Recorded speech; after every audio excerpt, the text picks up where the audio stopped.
नमस्कार मंडळी, कशा आहात तुम्ही सर्व? नक्कीच मस्त आणि मजेत असणार आहे. तर चेहऱ्यावरचा आनंद तुम्हाला कळतच असेल. तर आज आहे रविवार आणि मी निघाले रामला भेटण्यासाठी आणि यात्रेसाठी सुद्धा. तर जाणारच आहे, तर म्हटलं चला व्लॉगची सुरुवात करूया. कालच्या व्लॉगमध्ये तुम्ही पाहिलं सुद्धा असेल, मी सांगितलं होतं की रामला पाहण्यासाठी मी जाणार आहे. तर ह्या संडेला तर मी त्याला काय आणणार नाही, जसं की मागच्या व्लॉगमध्ये तुम्ही पाहिलं असेल. नेक्स्ट संडेला आम्ही दोघंही त्याला घेण्यासाठी जाणार आहोत. आणि मला असं झालंय की कधी पटकन जाऊन रामला जवळ घेईल किंवा बोलन वगैरे. तर जाताना त्याचे काही थोडेफार कपडे वगैरे होते, ते घेऊ का नको असं मला वाटत होतं, पण परत ठेवलंय. काही गरज नाही, मग मी म्हटले आहे ते खूप सफिशियंट आहे. त्यानंतर मग त्याला जाताना खाऊ वगैरे घेईन. आणि माझ्या भावाची मुलगी सुद्धा आहे, तिच्यासाठी सुद्धा. तर चला पटकन यात्रेला सुद्धा जायचं आणि त्यानंतर परत पाठीमागे सुद्धा यायचंय. जातानाची जर्नी थोडीफार शेअर करेल, नाही तर मग तिथे गेल्यानंतरच कसं रुटीन होते काय ते तुम्हाला दाखवेल. घाईमध्ये हा टॉप घातला, याला स्लीव्ज सुद्धा नव्हत्या, पटकन स्लीव्ज बसवल्या. एक जो ब्लाऊज होता त्यांना तो पाहिजे होता, जसं की मी सांगितलं सोमवारी, तर त्याला सुद्धा मी काच किंवा बटन वगैरे केलंय, ते सुद्धा केलं. आणि त्यानंतर मग घरातलं एकदम टापटीप सर्व व्यवस्थित केलंय आणि सर्व काम सुद्धा आवरले. कपडे वगैरे वॉश झाली, त्यानंतर भांडी वगैरे सुद्धा सर्वच क्लीन करून घेतल्यात. बाकी हॉल सुद्धा एकदम प्रॉपर क्लीन आहे. बाकी काही चार्जिंग नाही, कारण की माझ्या लक्षातच नाही आलं मोबाईलची चार्जिंग फिनिश होत आली. तर चार्जर सुद्धा सोबत न्यावा लागेल, कारण की घरी कोणाकडे तशा पिनचा चार्जर नाहीये. तर चला ब्लाऊज मी तुम्हाला दाखवते की कसा स्टिच केलाय, म्हणजे तुम्हाला दाखवते. सिंपलच एकदम, फक्त दाखवते कसा आहे. तर हा ब्लाऊज होता जो की ओरिजिनल, ज्याची की बॅक साईड नाहीये. हे पार्ट सुद्धा मी साईडला काढून ठेवला, जेणेकरून की जर नंतर वाटलं की सॅटनचा कपडा वापरून याला स्टिच करता येईल तर तो सुद्धा मी करून देईल त्यांना. पण हे फॅब्रिक सध्या तरी मी त्यांच्याकडे ठेवायला देते, कारण की ते घाईमध्ये जायला नको. तर हा जो काय मेन साडीवरचा ब्लाऊज होता आणि हा मी दुसरा आणून शिवलाय. तर पूर्ण ब्लाऊजची जी काही कहाणी होती किंवा स्टोरी होती ती तर मी तुम्हाला सांगितली. तर अशा पद्धतीने स्टिच केलाय. याला काज वगैरे होते, त्यामुळे करायला थोडासा वेळ गेला आणि हातानेच मी बनवतेत. कसे झाले नक्की सांगा. आणि हा होता ब्लाऊज, कटोरी ब्लाऊज. तर चला त्यांना फोन करून सांगते की जेव्हा तुम्हाला पॉसिबल होईल तेव्हा येऊन घेऊन जा. चावी मी ठेवून जाणार आहे, किंवा यांच्याकडे असेल तर ते येऊन घेऊन जातील. तर चला आता मी निघते पटकन. जातानाचा प्रवास माझ्यासाठी तर खूपच सुखकर होता, कारण की ह्यावेळेस मी बसने न जाता टू व्हीलरवरती गेले होते. 1.25 तासामध्ये मी डॉट घरी पोहोचलेले सुद्धा होते. तसं तर 1 तासामध्ये पोहोचतं, पण नाश्तासाठी मध्ये थांबले आणि त्यानंतर मग हळूवारपणे घरी पोहोचले. घरी गेल्यानंतर राम झोपलेलाच होता. तुम्हाला रामची रिॲक्शन सांगते. घरी गेल्यानंतर राम झोपलेला होता. मी जशी घरी पोहोचले तसे त्याच्याजवळ गेले आणि त्याला उठवायचा प्रयत्न करत होते, पण मी गेलेल्या आधीच अर्धा तास तो झोपलेला होता, त्यामुळे त्याचे काही डोळे उघडतच नव्हते. मग त्याने माझ्याकडे पाहिलंच नाही व्यवस्थित आणि उठल्यावरती मग त्याला काही कळेनाच झालं की नेमकं कोण आहे काय. एकदम विसरलेला होता राम, मी खरं सांगते तुम्हाला. त्याला काहीच कळत नव्हतं आणि तो माझ्याकडे सोडून म्हणजे वैष्णवीकडे आणि मम्मीकडे किंवा माझ्या मोठ्या भावाकडे पळत होता आणि माझ्याकडे यायलाच नको म्हणत होता, जणू काही तो मला ओळखतच नाही. त्यानंतर आम्ही यात्रेमध्ये जाण्यासाठी निघालो. तोच रामचे बाबा आले आणि रामसाठी एवढा पिशवीभर खाऊसो काय तो रामसाठी आणलेला होता, त्यामुळे तो लगेच मला सोडून बाबाकडे पळाला. थोड्या वेळ तिथे बसलो आणि त्यानंतर मग लगेचच मंदिराकडे आलो. तर आमच्या घरापासून खूपच जवळ आहे मंदिर, 15 मिनटं लागतात गाडीवरती. तर मम्मी, मी आणि राम एका स्कूटीवरती बसलेलो आणि त्यानंतर बाकी सर्वच गाडीवरती होते.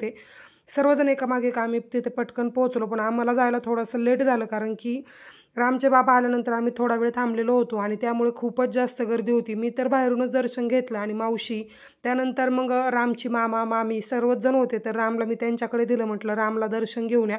आणि राम एकदा नाही तर 2दा आज जाऊन दर्शन घेऊन आला. त्यांच्यासोबत एकदा गेला आणि त्यानंतर माझ्या मामाच्या मुलीसोबत सुद्धा एकदा जाऊन आला. म्हणजे रामने 2दा दर्शन घेतलं. घरी गेल्यानंतर एवढं ऊन होतं की मला जाऊच वाटत नव्हतं, पण थोडासा मम्मीने आग्रह केल्यामुळे मग मी गेले.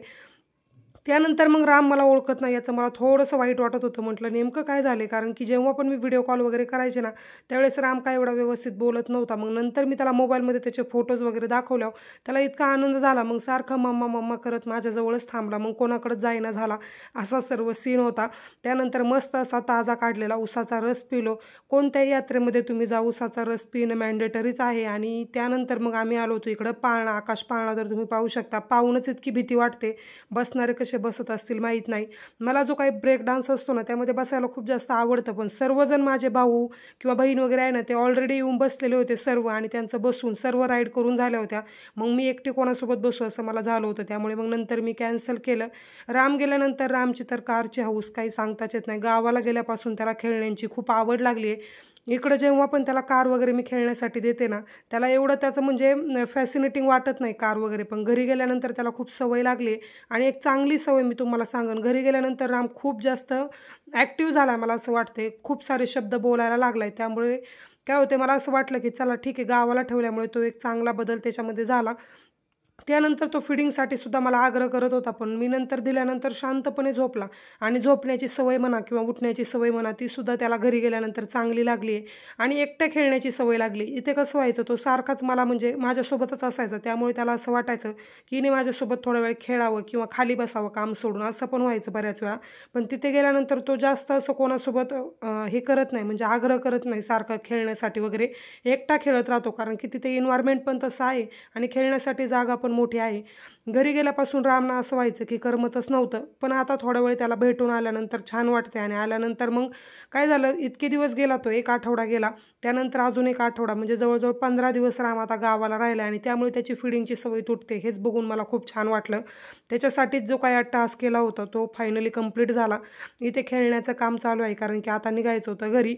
ह्यावेळेस सुद्धा दर्शन वगैरे घेऊन आला होता आणि आता घरी जाण्याचंच प्लॅन करायचं होतं, पण मम्मीचं अजून आवरलेलं नव्हतं. यात्रेमध्ये तुम्ही कितीही लवकर या तरीसुद्धा टाईम कसा जातो ते कळत नाही. मग सारख्या वेगवेगळ्या गोष्टी पाहिले का हे घेऊ ते घेऊ असं होतं.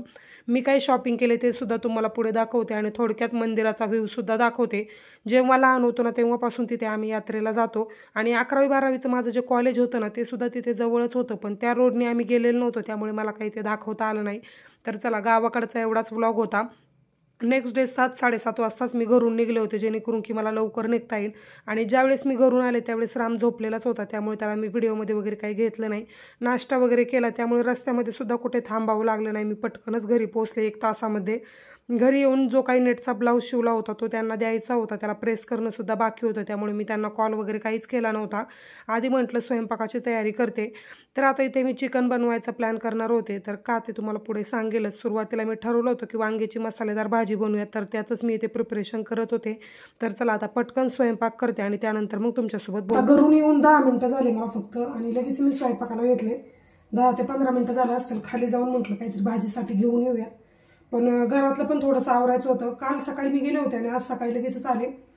7 वाजता मी निघले असं, 7-7:30 वाजता नाश्ता वगैरे करून चहा वगैरे घेतला आणि त्यानंतर मग निघले. राम झोपलेलाच होता ज्यावेळेस मी आले त्यावेळेस, आणि सर्वजण म्हणत होते की थांब त्याला उठेपर्यंत, पण काय झालं, मला असं वाटलं की मी उठल्यानंतर जर मागे लागला तर मग थांबणारच नाही, रडेल.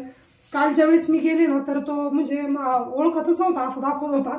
मी गेल्यानंतर तर झोपलाच होता थोडा वेळ आणि त्यानंतर मग उठला आणि त्याचा आवरून मग आम्ही लगेच यात्रेला गेलो. यात्रेमधले थोडाफार क्लिप मी शूट केलेल्या आहेत, त्या सुद्धा तुम्हाला दाखवल्या. तर त्याला ना जसं म्हणजे संध्याकाळ झाली ना तसं त्याला जास्त हे झालं आणि फिडिंगसाठी तो हट्ट करत होता. आता 1 वीक झाला मी त्याला घरी ठेवलेलं होतं, पण तरीसुद्धा त्याची काही ती सवय विसरलेली नव्हती, त्यामुळे आता 1 वीक अजून आहे. शनिवारी जाऊ आम्ही बहुतेक तरी, आणि मग शनिवारी राहून रविवारी त्याला घेऊन येऊ. तर असं आहे. ब्लाऊजचं काम अजून काहीच नाही, आल्यापासून आवरावरच चाललेत. कपडे वगैरे सुद्धा चेंज केले नाही, घरूनच मी सगळं आवरून वगैरे आले होते. खूप कडू कांदा. तर चला आता स्वयंपाक बनवते पटपट आणि त्यानंतर मग कसं रुटीन होते ब्लाऊज वगैरे ते सुद्धा तुमच्याबरोबर शेअर करते. तर हाच तो ब्लाऊज होता जो की बोटनेक शेपमध्ये होता आणि समोरून गोल गळा होता. तर प्रत्येक वेळेस तुमची कमेंट असते की पाठीमागून बोटनेक आणि समोरून जर गोल गळा घ्यायचा असेल तर कोणतं मेजरमेंट घ्यायचं. मुंडा जो आहे तो फ्रंट आणि बॅक साईडला सेमच ठेवायचा. पाठीमागून जो काही शोल्डर त्यांचा मेजरमेंटमध्ये आलेला असेल त्याच्या हाफ टाकायचं, म्हणजे 14 जर शोल्डरचं मेजरमेंट आलं तर 7 टाकायचं.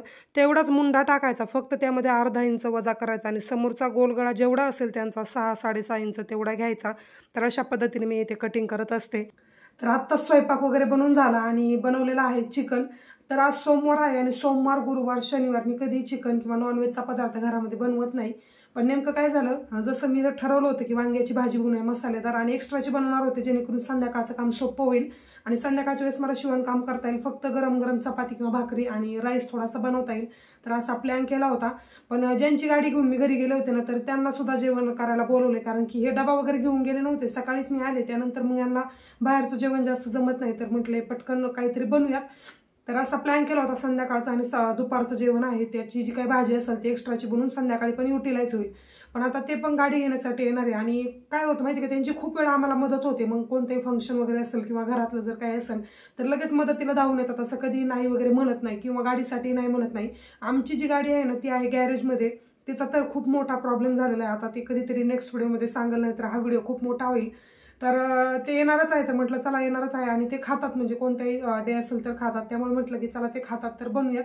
आणि आता माझ्यासाठी मला काहीतरी वेगळं बनावं लागेल. यांना विचारले खाताल का म्हणून, तर हे हो बोलले. तर म्हटलं ठीक आहे, या दोघांसाठी होऊन जाईल. आणि आता माझ्यासाठी काहीतरी मला वेगळं बनवावं लागेल.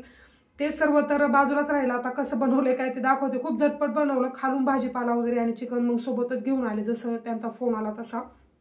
ते सर्व काम आवरले. त्यानंतर कपडे सुद्धा अजून मला चेंज करायचे. पण म्हटलं एक व्हिडिओमध्ये छान इंटरेस्टिंग गोष्ट शेअर करूयात की यात्रेमधून मी नेमक्या कोणकोणत्या गोष्टी आणल्या. तर चला. आणि ज्यावेळेस मी व्हिडिओ शूट करायचे ना, त्याआधी जो काही हॉल आहे ना तिथे शूट करायचे. बऱ्याच वेळा आधीचे व्हिडिओ तुम्ही पाहिलं असेल. पण काय होतं, इकडून बेडमधली जी विंडो आहे ना तिथून प्रकाश चांगला येतो, म्हणजे नॅचरल लाईट येते, त्यामुळे व्हिडिओ शूट करायला चांगलं वाटते. आणि आता बेड आहे त्यामुळे बसून मी निवांत व्हिडिओ बनवू शकते. त्यामुळे आता बऱ्याचपैकी तुम्हाला हे जे बॅकग्राऊंड आहे ते चेंज दिसत असेल.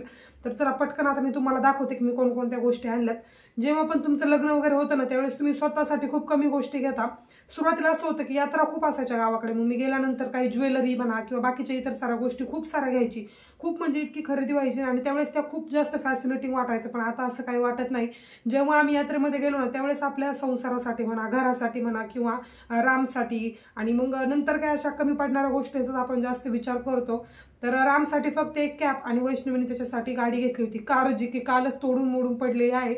रामला ना जास्त कारची वगैरे एवढी आवड नाही, म्हणजे खेळण्यासोबत तो जास्त खेळतच नाही. त्याचं एकटंच असं काहीतरी पेंटिंग हे ते चालू असतं काही पण. ज्यावेळेस मी शिवणकामचं करत असते त्यावेळेस ती कार आता माहीत नाही. आणि मुलांनी, माझ्या मामाची मुलं आहे, दोघांनी त्याला जी काही यात्रा होती ना आधीची त्यामधून बलून वगैरे आणले होते, त्यासोबत चांगला खेळत होता. तर असं आहे. रामसाठी एक कॅप आणि त्यानंतर मग कार, ह्या दोन गोष्टी घेतल्या होत्या. आता राम काय आलेला नाही, आल्यानंतर दाखवेल तुम्हाला. आणि ती कार राहायची पण नाही, आल्यापर्यंत खूप मोठी होती चांगली. आणि त्यानंतर मग कॅप घेतली एक, त्याची जी कॅप होती ना तिथंच राहिली होती. आणि जी गोल हॅट होती ना त्याच्याकडे, ती मी घरी दिली होती पण त्याच्या डोक्यामध्ये बसत नाही. तर हा एक प्रॉब्लेम झाला आहे. असो, तर सुरुवातीला जे काही घरासाठी दोन वस्तू घेतल्या त्या दाखवते. तर ही खूप कॉमन गोष्ट होत्या दोन, जी की तांदूळ आणि गहू व्यवस्थित नीट करण्यासाठी लागतात, पण अजूनपर्यंत माझ्याकडे नव्हत्या. मी हातानेच व्यवस्थित क्लीन वगैरे करायचे आणि त्यामध्ये बराच वेळ जायचा. आणि ह्या गोष्टी मला जास्त हँडल करता पण येत नाही आणि याच्या आधी माझ्याकडे नव्हतं. पण आता कसं करतात, करायला गेलं तरी मला व्यवस्थित जमणार नाही मला माहिती आहे. पण तरीसुद्धा मी प्रयत्न केलाय. मी तर मम्मीला म्हणत होते एकच घेऊयात, कारण की मला माहीत नाही. पण ती म्हणली असू देत, तांदूळ वगैरे व्यवस्थित नीट करायला होतं. तांदूळ जर डीमार्टमधून वगैरे आणलं ना, कधी कधी खडे असतात, मग ते खाली पडत नाही त्याच्यासाठी. आणि गहू तर खराबच असतात बऱ्यापैकी, तुम्ही पाहिलं असेल किती शॉपमधून आणा कशी आणा. त्यामुळे हे दोन आणले मी. आता पाहूया त्याचा किती वापर होतोय, का वरती रॅकवरती पडते ते सुद्धा माहीत नाही. नाहीतर मला हातानेच करायची व्यवस्थित सवय आहे. आणि गाईमध्ये कधी कधी मी पटपट करते, कारण की एवढा वेळ पण नसतो की व्यवस्थित ते निसून वगैरे नीट करावं असं. त्यानंतर दुसरं घेतलेलं आहे मी ग्लासवेअर. आता उन्हाळा आहे म्हटल्यावर याची खूप जास्त गरज पडेल आणि त्यामुळे मग म्हटलं की एक असू द्यावा म्हणून घेतलेलं आहे. डिझाईन वगैरे सिम्पलच आहे, मला व्हाईट प्लेनमध्येच आवडतात म्हणून अशा पद्धतीने मी हे घेऊन आले. कोणी पाहुणे वगैरे म्हणा जर घरी आले ना, मग व्यवस्थित सरबत वगैरे बनवा किंवा रसना बनवा, ज्यूस बनवला तरी द्यायला सोपं पडतं. आणि रामला ना असे ग्लासवेअरमध्ये काही ज्यूस वगैरे प्यायचं असेल ना खूप जास्त आवडतं. त्याच्यासाठी एक सेपरेट मी आणेल चांगला डीमार्टमधून, कारण की मला कप पण आणायचे. जे कॉफी मग होते ना दोन्ही, ते माझ्याकडून एक आणि रामकडून एक फुटलाय. आता फक्त एक जो मला हळदी कुंकामध्ये भेटला होता ना तोच आहे. आणि मला कपचं कलेक्शन करायला खूप आवडतं, म्हणजे कॉफी मग वगैरे. तर ते एक आणायचे दोन. आणि त्यानंतर मग ग्लासवेअर तर मी आता आणलेच. याचा फक्त उन्हाळ्यामध्येच उपयोग होईल, बाकी होणार नाही, त्यामुळे याचं एक्स्ट्राचं कलेक्शन मी कधी करत नाही. बघितलं तर मला असं वाटलं अचानक घेऊयात. तर हे जे आहेत ना, मला वाटतं 150 रुपयांमध्ये घेतलं. 6 आहे क्वांटिटी, 6 पीसमध्ये आहे. तर हे झाले ग्लासवेअर. आणि त्यानंतर मग स्वतःसाठी मी काय वस्तू घेतल्या तर तुम्हाला दाखवते. तर हे एक मंगळसूत्र मी घेतलंय. तुम्ही कधी पाहिलं असेल, मला खोटं जास्त मी कधी घालत नाही, मला आवडत नाही आणि मला सूट पण होत नाही, त्यामुळे मी खोटं कधी घालत नाही. गळ्यातलं, कानातलं, त्यानंतर हातातली रिंग वगैरे असेल ते सर्व मला गोल्डचं असेल तरी चालतं. मला जास्त गोल्ड पण आवडत नाही, मिनिमल पाहिजे, पण थोडंसं चांगलं किंवा असं छान दिसेल असं. खूप मोठं असं मला काही व्यवस्थित आवडत नाही. एकदम नाजूक ज्या गोष्टी असतील ना त्या आवडतात. काय होतं, तुमचा बॉडी शेप जर मोठा असेल आणि त्यामध्ये जर तुम्ही अजून मोठ्या गोष्टींची भर घातली ना, मग ते व्यवस्थित सूट होत नाही. त्यामुळे मला खोटं जास्त जमतही नाही आणि असं म्हणजे जास्त मला हे पण नाही, शॉक पण नाही, अशी मी ग्रीडी नाही. म्हणजे सोन्याच्या बाबतीत जेवढं आहे तेवढं मला छान वाटतं. एक मोठं मंगळसूत्र असलं आणि मिनी, ते मला छान सूट होतं. आणि जो काही नेकलेस वगैरे मी घालते ना नेहमी साडीवरती वगैरे, तर थोडासा मॅचिंग किंवा आर्टिफिशियल कुंदनचा वगैरे असेल ना तसं मी घालते मॅचिंग करून, ते मला खूप आवडतं. तर असं आहे. हे एक मी घेतलं कारण की मागच्या वेळेस मम्मीने जे मला घरून एक डिझाईन आणलं होतं, मी तुम्हाला दाखवलं सुद्धा, माझ्या बहिणीकडून तिकडून आणलं होतं म्हणजे तिने. तर ते खूप मोठं दिसतंय मला, त्यामुळे म्हटलं की राहू देत, कधीतरी म्हणजे खूप जास्त हेवी लुक वगैरे करायचे त्यावेळेस चांगलं वाटेल. आणि खरं तर माझं मी गावालाच ठेवलेलं, इकडं मला आणून देत नाही त्यामुळे. आणि मग गावाला गेल्यावरती घालते, पण कधी इकडं कार्यक्रम वगैरे असेल ना मग घालायला वेळच नसतो. वेळ नसतो म्हणजे त्यावेळेस काय होतं की काहीतरी असं खोटं ज्वेलरी जर असेल तर चांगलं दिसतं. माझ्याकडे बेंटेक्स वगैरे असला कोणत्याही गोष्टी नाही आणि मी ठेवत पण नाही, पण आता सध्या मला वाटतंय की पाहून पाहून ठेवूयात. तर हे एक मी आणलंय, छोटंसं आहे एकदम मिनिमल, जसं की म्हटलं मला आवडतं. हे ना 100 रुपयाला मला भेटलं. खूप कमी भेटलं असतं अजून सुद्धा, पण मी काय बार्गेनिंग वगैरे केली नाही. खूप म्हणजे एक लेडी होते आणि लहान मुलगा वगैरे होता त्यांच्या मांडीवरती, तर मला पाहून नको वाटलं, मग मी कमी वगैरे नाही केलं, लगेच घेतलं 100ला सांगितल्यावर. सगळेजण म्हणत होते की महाग बसलं, पण म्हणलं असू द्याव्यात. डिझाईन वगैरे खूप सुंदर आहे. एक सिंपल हे आणि एक मिनी मंगळसूत्र असलं तरी पण चालेल, तर असं हे एक आणलंय. त्यानंतर मग हे जे आहे ना, तर तुम्ही पाहिलं असेल पार्टीवेअर साडीवरती वगैरे खूप जास्त चालतं आणि बऱ्यापैकी तुम्ही सर्वांच्याच साडीवरती वगैरे घातलेलं पाहिलं असेल, पण माझ्याकडे अजून सुद्धा नव्हतं. दीदीसाठी एक घेतलं आणि त्यानंतर मग मी माझ्यासाठी घेतलंच नाही. माझ्या असं काही मनातही नव्हतं की घ्यावं म्हणून. हे वैष्णवीने तिच्यासाठी घेतलेलं होतं. तिच्याकडे आधी पण एक होतं आणि पण तिने अजून एक घेतलेलं आहे की ब्लॅक मॅनमध्ये पाहिजे म्हणून. पण तिने घरी आल्यानंतर लगेचच मला देऊन टाकले की म्हटले घेऊन जा सोनाताई, तुम्हाला होईल घालायला म्हणून हे घेऊन आले आणि तिनेच मला दिलं. हे खूप साऱ्या गोष्टी ज्या आहेत ना त्या तिनेच घेतल्यात बऱ्यापैकी, रामची कार वगैरे सर्वच. हे एक आणले आणि कशी डिझाईन मला नक्की सांगा. जर नेटची साडी असेल ना पार्टीवेअर वगैरे तर घालायला छान आहे खूप. हे एक आता पावसात घालेल का नाही माहीत नाही, पण तिने दिले आवर्जून सकाळी बॅगमध्ये, तर म्हटलं राहू दे. त्यानंतर मग एक छोटं हे जे मिनी मंगळसूत्र आहे ना, हे सुद्धा मला तिनेच घेऊन दिले. तिच्यासाठी एक तिने घेतलं होतं. तिला खूप आवडतात अशा गोष्टी आणि ती घालते सुद्धा आणि तिला छान पण दिसतं. पण मला असं वाटत नाही की असं इमिटेशन ज्वेलरी वगैरे घातल्यानंतर मला चांगलं वाटतं. जेमनी स्टोनचं वगैरे मी घालायची सुरुवातीला, मला आवडायचं सुद्धा ते, पण आता नाही घालीत खोटं वगैरे. एवढंच एक सिंपल मला चांगलं वाटतं, कारण की मी डेली असं कुर्ती वगैरे घालते ना त्याच्यावरती छान वाटतं. तर हे एक दिलंय तिने मला. त्याची प्राईस वगैरे नाही माहिती मला, तिने घेतलेलं होतं आणि तिने आता सकाळी येताना माझ्याजवळ दिलं त्यावेळेस. आणि कधी वाटलं तर घालीन मी, आता माहीत नाही कसं दिसतंय. लेट्स सी आता कसं दिसते कसं नाही. आणि त्यानंतर मग मी हे माझ्यासाठी ब्रेसलेट घेतलं होतं. तर ब्रेसलेट मला खूप आवडतात. ब्रेसलेटचं कलेक्शन सुद्धा माझ्याकडे बऱ्यापैकी आहे. ज्यावेळेस मी जीन्स वगैरे घालायचे ना सुरुवातीचे काही दिवस, त्यावेळेस मी ब्रेसलेट कंटिन्यू घालायचे. एका हातामध्ये ब्रेसलेट आणि त्यानंतर मग एका हातामध्ये वॉच. सुरुवातीला पण असं सिल्वरचंच होतं जे की पप्पांनी मला केलं होतं, म्हणजे लास्ट जो बड्डे झाला ना माझा लग्नाच्या आधी त्यावेळेस केलं होतं. आणि त्यावरती म्हणजे बनवून घेतलं होतं अश्विनी नावाचं, पण ते चोरी गेलं. त्याच्यानंतर माझ्याकडे नव्हतं आणि करावं वाटत होतं, त्यामुळे मी डायरेक्टली माझ्या बड्डेला म्हटलं होतं आणि त्यांनी हे केलं. आता हेच मी हातामध्ये ठेवते. कधी वॉच घालते नाही तर मग हे जे विलायचं आहे हे घालते. हे डेली माझ्या हातामध्ये असतं. पण हे ब्रेसलेट पण छान आहे आणि कमी जास्त करता येईल असं आहे. दोघींसाठी पण घेतलं, वैष्णवी आणि माझ्यासाठी. एक सिल्वरचं होतं आणि एक असं रोज गोल्ड कलरचं होतं. रोज गोल्ड कलरचं मी घेऊन आले जे तिने दिल्यानंतर. बघा कधी जीन्स वगैरे वेअर केली तर नक्की घालीन मी हे. तर ही सर्व शॉपिंग होती आणि ते पाठीमागं आहे जी की मिठाई आहे. जसं की यात्रेमध्ये वगैरे खूप साऱ्या मिठाई वगैरे असतात, पण धुळण ती खूप जास्त होती, त्यामुळे शिरूवरूनच आणलं होतं. ज्यावेळेस मी घरी गेले ना त्यावेळेस त्यांनी शिरूमधूनच घेतलं होतं आणि मग त्यातलं मी व्यवस्थित जे काही लागते ते सर्व घेऊन आले. घरी गेल्यानंतर ना मिठाई गावाला खूप जास्त छान भेटते आणि पप्पांनी सांगितलं होतं की तिथे धुळीमधलं काही घेऊ नका, मी इकडून घेऊन येतो शिरूमधून. जे मिठाईवाले असतात ना प्रॉपर हलवाई चौकामध्ये वगैरे, तर तिथून घेऊन आले. आणि यात्रेमध्ये फक्त गोडीशेव घेतली होती, बाकी काहीच घेतलं नाही. तर चला असा होता आजचा व्हिडिओ. कालचा आणि आजचा जो व्हिडिओ आहे तो मी एकत्र त्याचा व्लॉग बनवते. काल आपला व्लॉग आला नाही कारण की आल्यानंतर मला लेट झालं होतं, एडिट वगैरे काही झालं नाही. काल मी घरी गेलते तर म्हटलं ठीक आहे रात्रीच्या वेळेस तर रामला वेळ द्यायचा, पण रात्री 9-10 वाजले असतील. त्याला फक्त झोपायची घाई झाली होती आणि दमला होता. काल मी गेल्यानंतर त्याला यात्रेला जायचं म्हणून लवकर उठवलं आणि त्याची झोपच झालेली नव्हती, त्यामुळे तो झोपला आणि मी पण लगेचच झोपले, कारण की इकडून प्रवास करायचं जायचं आणि खूप जास्त कंटाळले होते. तर असा एकत्रित व्हिडिओ थोडासा मोठा होईल, पण आजचा हा जो व्हिडिओ आहे तो मी इथेच थांबवते. कसा वाटला मला नक्की कमेंट करून सांगा आणि सगळ्यात पहिले म्हणजे माझी शॉपिंग कशी वाटली ते सुद्धा सांगा. थोडी केलेली आहे पण म्हटलं चला शेअर करूयात की कशा पद्धतीने काय काय घेतलेलं आहे. कसं वाटलं ते नक्की कमेंट करून सांगा. भेटूत आपण नेक्स्ट व्हिडिओमध्ये. तोपर्यंत सर्वांनी काळजी घ्या. Bye and take care.